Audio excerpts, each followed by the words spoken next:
I want to show how to quickly check the condition of the jet.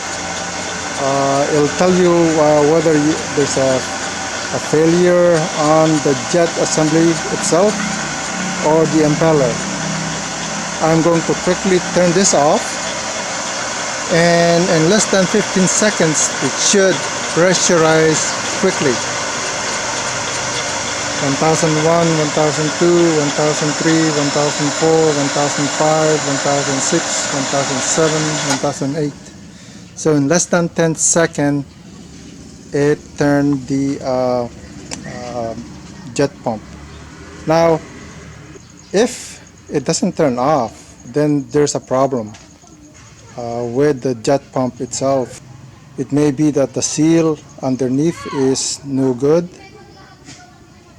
So you may have to bring it up to find out. Or the impeller, the impeller would be running.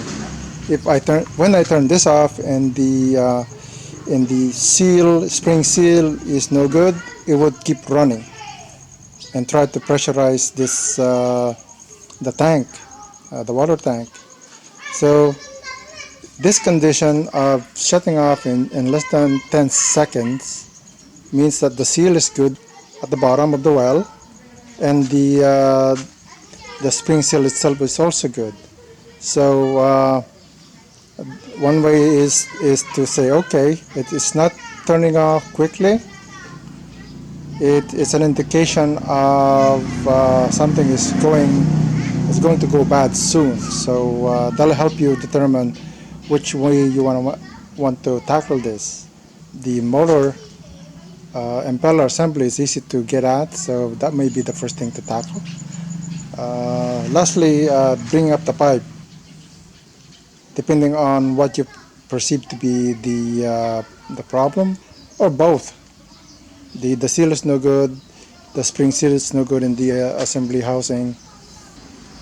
That's how you can tell that.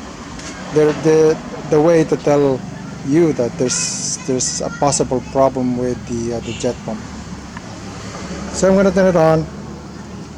It already is pressurized, so it'll remain off until the pressure is reduced again. So that's it.